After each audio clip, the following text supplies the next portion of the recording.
Redemption Reapers. Alright, third review. I want to make quick reviews so you don't spend 10 to 30 minutes watching one. I got 35 plus hours into the game and snatched the Plat Trophy. My initial thoughts of this game was that it immediately reminded me of Felseal, Fate Tactics, Other Side, XCOM, and The Grandfather, Final Fantasy Tactics, except with like a Dark Souls vibe. You are a part of this group of outsiders, mercs, even misfits guiding refugees and fighting for survival as the Mort are invading the lands.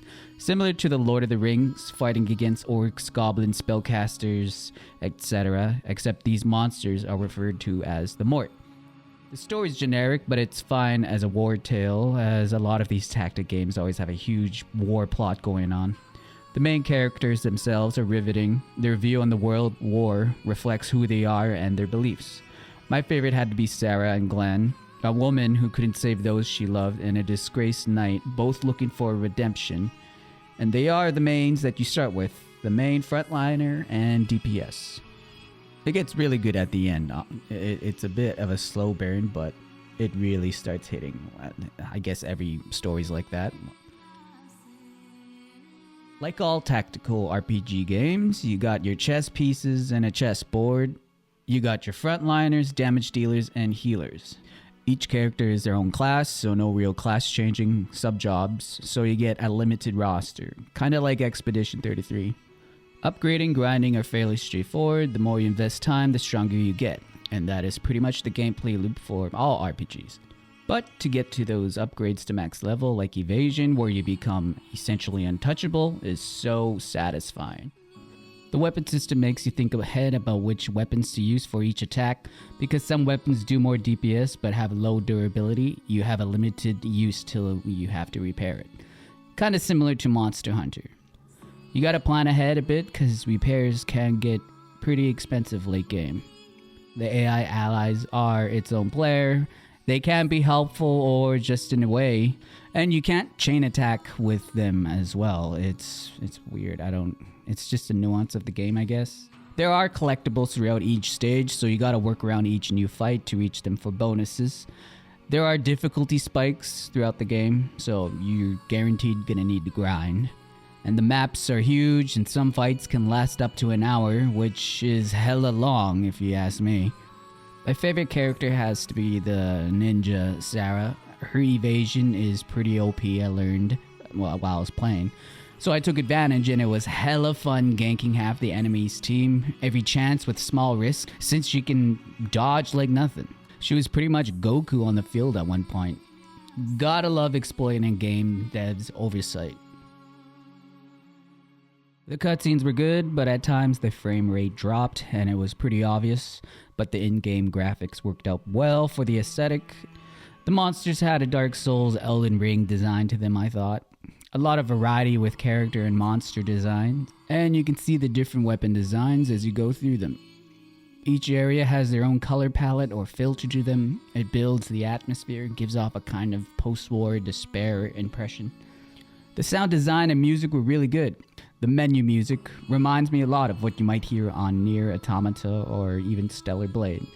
And I'm all about that kind of music, like blissful and bittersweet. The sound effects were okay. It did its thing. It definitely sounded like swords were clashing and armor was cladding, so yeah.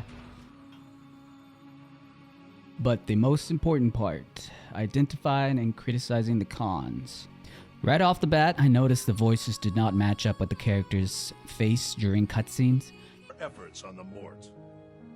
Speaking of which, I have a report for you. You can't place units in specific order before a battle. And during non-story battles, most enemy AI won't do anything until you get in range. Battles are not random and are more so set in place the same way as you played it the first time. So the enemies start at the exact same place at the start of every round, and the same strategy will work over and over in skirmish, which makes fights seem tedious, lacking flavor, strategics, and most importantly, replayability. The AI does get better late game though, so instead of just aggroing when you're in range, it will start sending units towards you to fight. So late game encounters are way better for that matter. Having high ground does not affect the archer's range, so that was very questionable, I thought. Once you got a map all figured out, it's kind of the same old rinse and repeat with strategies when grinding levels. Whenever I grinded levels, I usually had a YouTube video playing on the side. Grinding is hella boring.